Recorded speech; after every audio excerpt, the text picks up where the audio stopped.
Morning, 5 o'clock in the morning. My usual sort of time to be up. Nicely shaved, thank you, Michelle.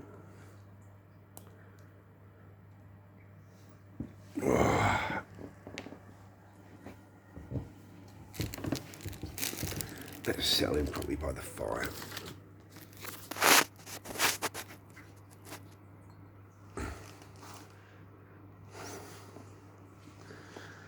Well, I had another good training session yesterday evening with Ipswich Woofer. Felt good and proper doing sevens again. Although apparently when I retreat when someone's attacking, I have a tendency to swerve to the left and right rather than go in a straight line, which makes it difficult in formation when there's lots of people. So I've got to work on that. And the head trainer has been working on me by standing behind me and basically shouting to keep me in line. Yeah, sometimes that works with me in most things. I need someone to shout at me occasionally to keep me in line. Or constructively criticise, yes. Yeah. But running through proper sevens training techniques, which is basically 1 at 45, 2 at 45, 3, 4 across the belly, 5, 6, 7, finish with a thrust. And these are the muscle memory techniques I was taught with Ormsguard. I'm rusty, but rather like the scene in the original Conan the Barbarian when he finds the sword down in the tomb and just breaks off the rust, and there you go. The sword is clean underneath and perfectly usable. And that's how I feel about myself. It's going to take some time to get back into the routine. A bit snotty, as usual. I think a lot of us are at the moment, eh? So yeah.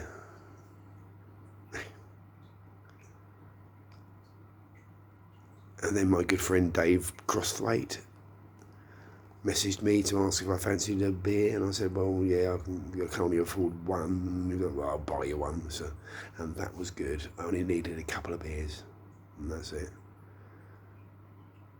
I find a couple of beers, a bit of a dance, helps wind down after a training session. I do. It's very good. As far as I'm concerned, it's all nearly knocked me coffee over. It's all part of reenactment.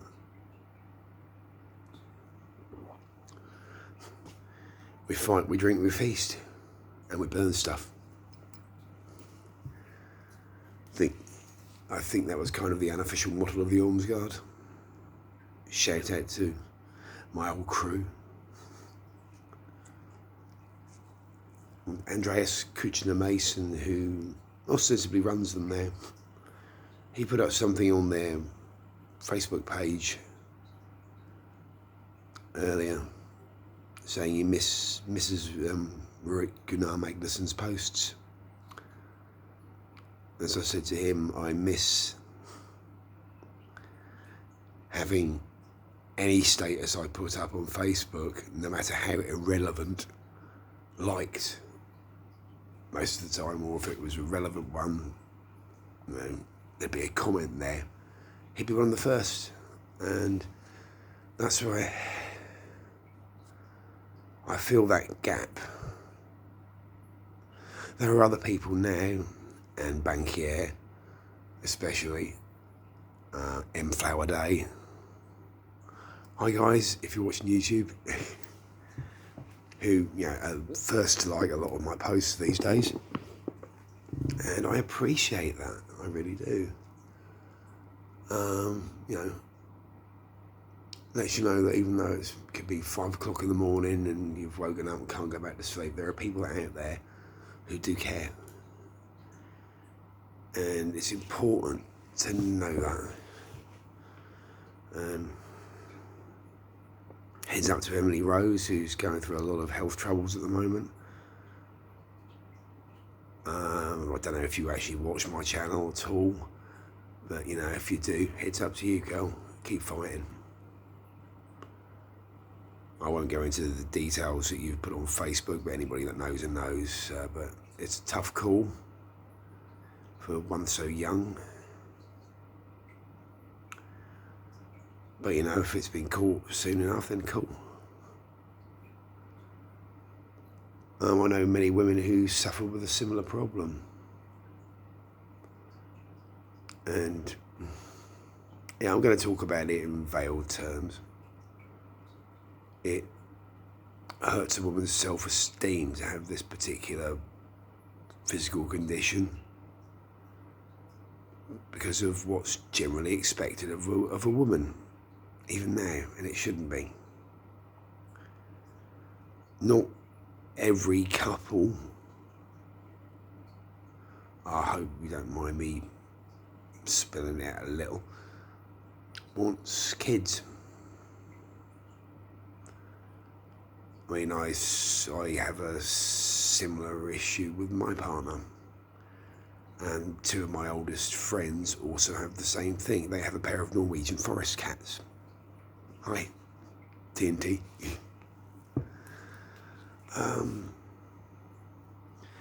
Yeah, but it's drummed into us from an early age that you get a job, you settle down with someone and you have kids, and for some people that doesn't suit. That's why you have a huge divorce rate in the UK. I don't know what it's like in the US or anywhere else, but probably just as bad. Because people will go ahead and blindly do what they're told by their parents, by peer pressure, and get married possibly to someone quite unsuitable just for the sake of, or because they've already accidentally got someone pregnant. And I mean, I'm over it now, but I felt for a long time in the background this expectation, as I was the eldest son, to, you know, be the first one to provide my parents with grandkids. It never happened. My younger brother, yeah, well, my younger brother is the one that has two kids, but I mean, his relationship didn't work out and he's divorced. So there you go. Was it a simple case of expectation? No, I think with Brandon's relationship it was a lot more complicated than that. I'm not going into details because he'd hate that. My younger brother is very closed with his feelings, his opinions. Plays his cards so close to his chest, I think they're actually in one of his ventricles, you know, of the heart, which I've never understood. He's been hurt a lot, I think, over the years. Well, not think. Be a bloody understatement. I mean, his relationship track record makes mine look like quite an easy ride, to be quite honest. It's part of the reason why, other than the fact we're very different.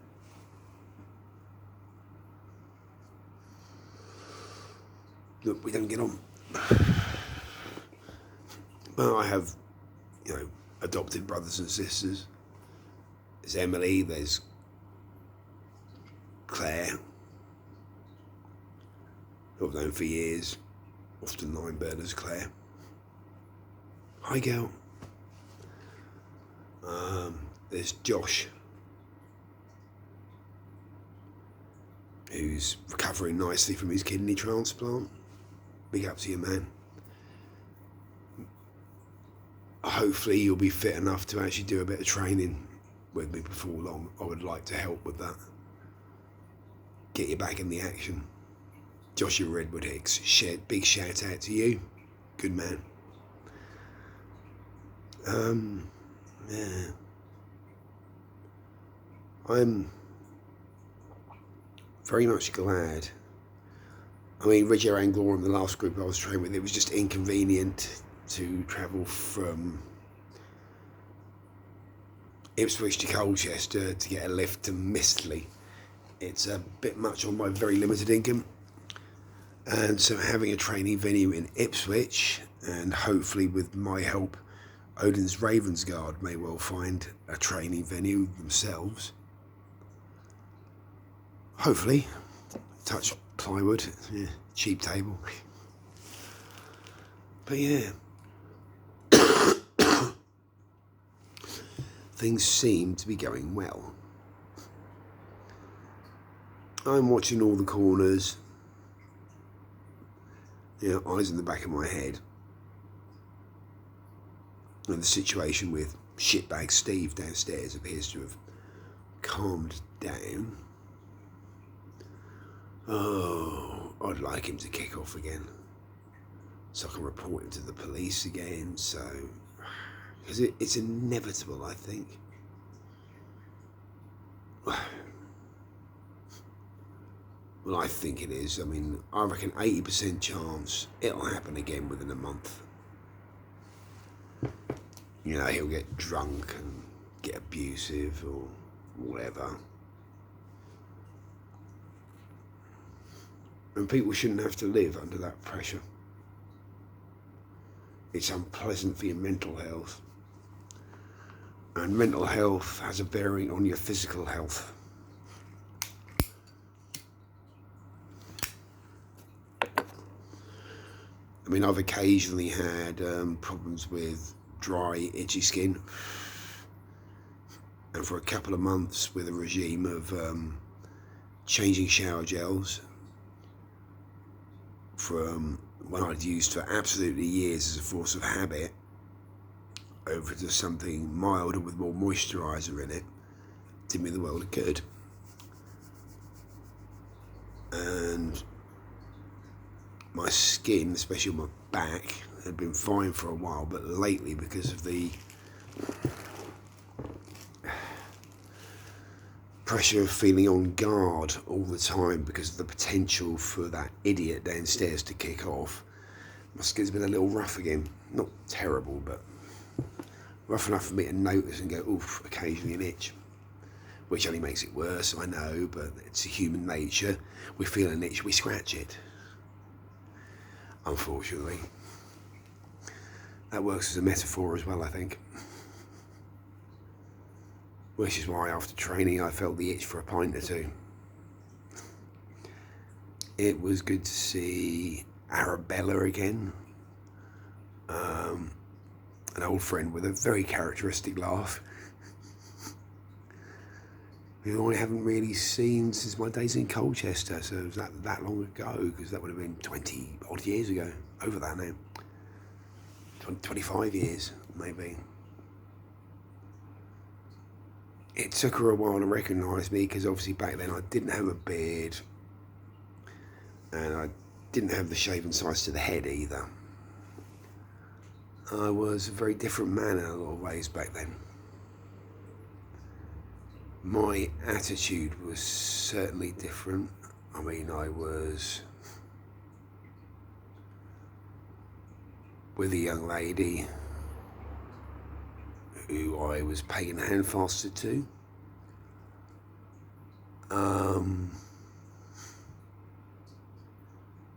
We got pagan handfasted at Needham Market Lake, the town I grew up in. Many old friends were there. My parents were there. It was almost, had there been a registrar there, it would have been a proper wedding ceremony.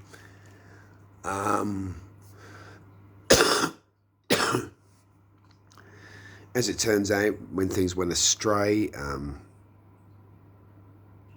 there were faults on both sides, but I certainly didn't help matters, because I was a very arrogant young man. I constantly pushed for what I want in an overly aggressive manner. I would say back then I was bordering on abusive without meaning to be abusive. I had and still have a temper, but my current partner Michelle does understand that explosive temper, when it comes out, I don't think it's ever been fully directed at her. It's normally about some arsehole dropping litter out of his car outside, or the twat boy downstairs, or some politician lying again. What a surprise. I should really get over that, shouldn't I? Or just the state of the world in general. So the state of the world and the ignorance that has led to it does make me very angry at times. Makes me wrathful, or wrathful, however you say it. And I don't think that's ever going to change. People say, oh, you'll get used to it. Chill out about it. But if everybody just chilled out about it,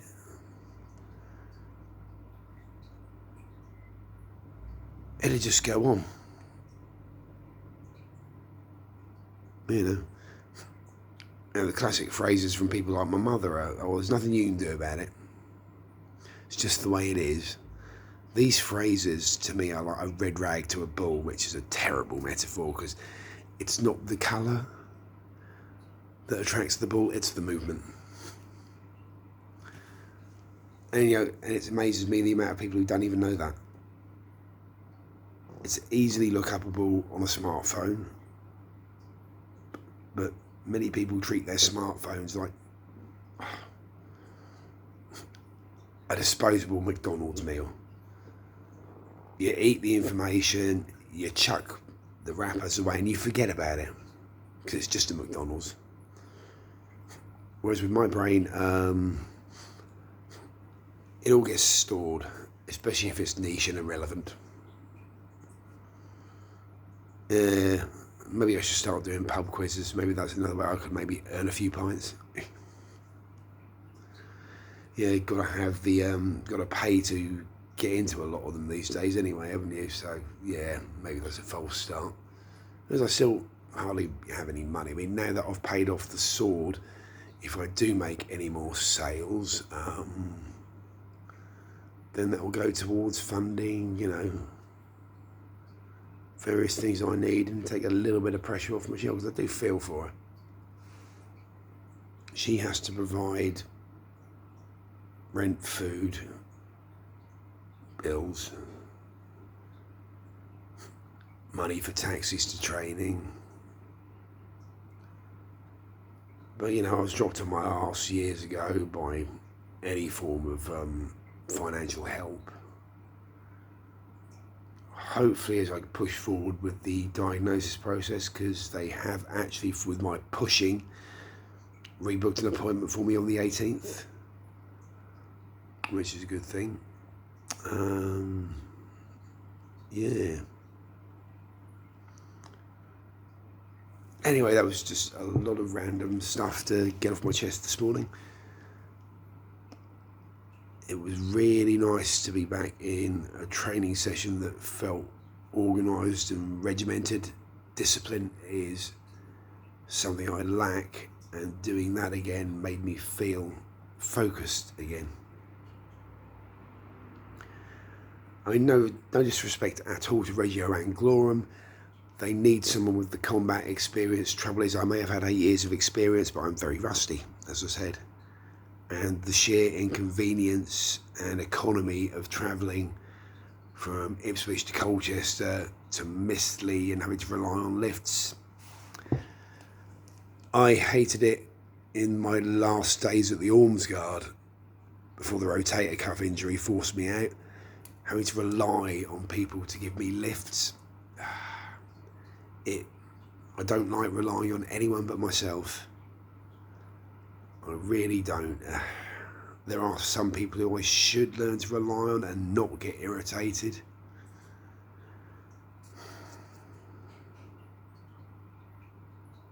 I am fiercely independent, and that's the problem. And I don't have the financial means to be fiercely independent. I accept it from Michelle. There's nothing I can do about that, but yeah. Anyways, thank you for listening. Hope you're having a good morning. Ciao, as the Italians say. Good food. Yum.